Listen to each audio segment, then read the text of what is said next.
বিসমিল্লাহির রহমানির রহিম। Hello everyone, আসসালামু আলাইকুম। Welcome back to my channel. আজকে হাজির হয়ে গেলাম মজার একটি রেসিপি নিয়ে, বিফ বালাচাও।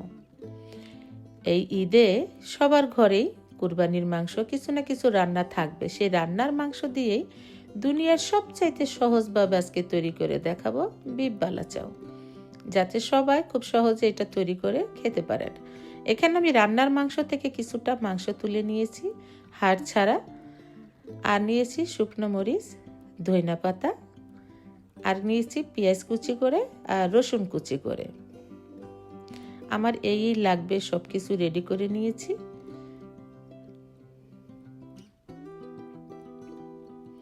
এখন একটা প্যানে আমি একটু বেশি করে অয়েল দিয়ে দিলাম। এখন আমি পেঁয়াজটা বেরেস্তা করে নেব।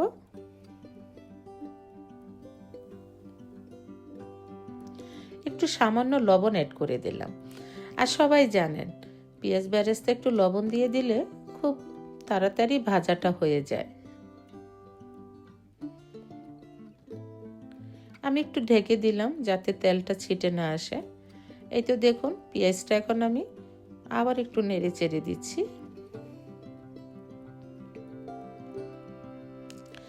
এই তো আমার পেঁয়াজ বেরেস্তাটা রেডি হয়ে গেছে, এখন আমি তুলে নেব। আর এই পর্যায়ে জালটা একেবারে লো করে দিতে হবে।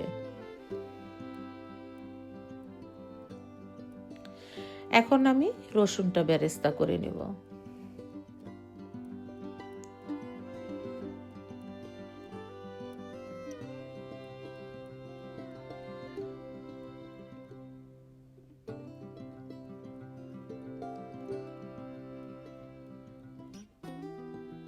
এই তো রসুনটা কালার চলে আসছে, এখন আমি তুলে নেব।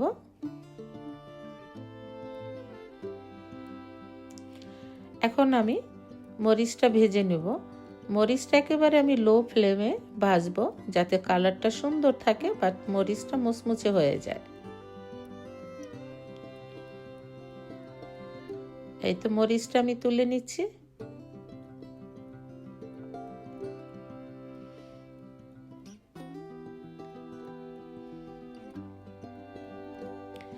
এখন আমি ধনিয়া পাতাটা ভেজে নেব।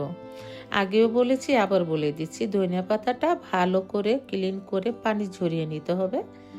এখন আমি এখানে একটু সামান্য চিনি অ্যাড করে দেব। কেন দিব জানেন? কারণ একটু হালকা চিনি দিয়ে দিলে ধনিয়া পাতার কালারটা একেবারে সবুজ থাকবে, কালারটা নষ্ট হবে না। আর ধনিয়া পাতাটা একেবারে মুচমুচে করে ভেজে নিতে হবে।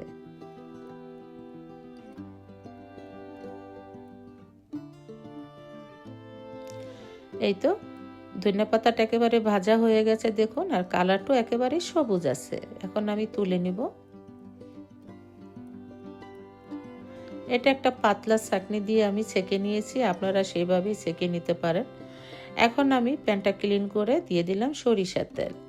সরিষার তেলে আমি মাংসটা ভেজে নেব। দেখুন অনেকেই যারা বালাচাও আমরা তৈরি করি, আমরা পাতলা করে মাংসটা কেটে ম্যারিনেট করে তারপর ভেজে নিই। কিন্তু বিশ্বাস করুন, এভাবে যদি রান্না মাংস থেকে নিয়ে আপনারা ভেজে নেন, আরও অনেক মজা হয় খেতে। আলহামদুলিল্লাহ, অনেক মজা হয়েছিল আমার এই রেসিপিটা। আর এটা লো ফ্লেমে একেবারে হালকা করে ভেজে নিতে হবে। দেখুন একেবারে মুচমুচে ভাজা হয়ে গেছে, এখন এটা আমি তুলে নিব। আর রান্না মাংসটা অবশ্যই একটু ছোট ছোট পিস করে দিবেন, হাত দিয়ে চিড়ে। আমিও তাই করেছি। আর ঈদে তো সবার বাসায় রান্নার মাংস থাকবে, অবশ্যই এইভাবে রেসিপিটা তৈরি করে খেয়ে দেখবেন, অসাধারণ হয়েছিল। এই তো কত সুন্দর একটা কালার আছে। আমার সব কিছু রেডি। এখন পেঁয়াজ বেরেস্তা, রসুন সব কিছু, আর মরিচটা দেখুন আমি এভাবে ক্রাশ করে নিয়েছি। গ্রাইন্ডার দিয়ে একেবারে মিহি করতে যাবেন না। আর মাংসটাও আমি মিক্সারে একটু গুঁড়ো করে নিয়েছি। আর এভাবেই গুঁড়ো করে নিতে হবে, একেবারে যেন মিহি না হয়। এখন মিক্স করার পালা। এখন আমি রসুন বেরেস্তা দিয়ে দিচ্ছি, পেঁয়াজ বেরেস্তা দিয়ে দিচ্ছি, ধনিয়া পাতা দিয়ে দিব, শুকনো মরিচ দিয়ে দিব।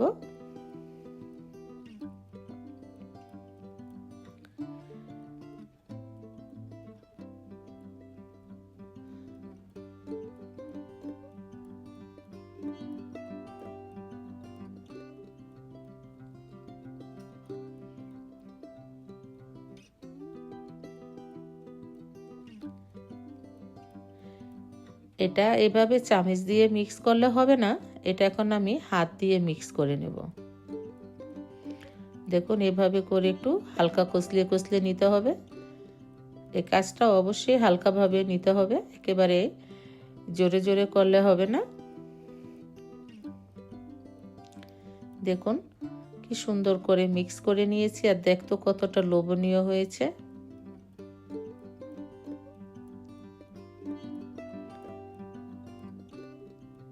আমি এখন সামান্য আরেকটু লবণ দিয়ে দিচ্ছি। লবণটা চেক করে দেখলাম একটু সামান্য লবণ লাগবে। এই তো আমার বালাচাও একেবারে রেডি।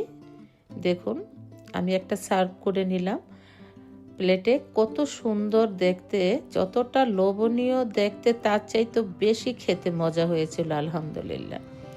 অবশ্যই এইভাবে রান্না মাংস দিয়ে বালাচাও তৈরি করে খাবেন এবং সবাইকে রেসিপিটা শেয়ার করে দিবেন যাতে সবাই এভাবে করে খেতে পারেন। আর সবাইকে ঈদের অগ্রিম শুভেচ্ছা। আল্লাহ হাফেজ।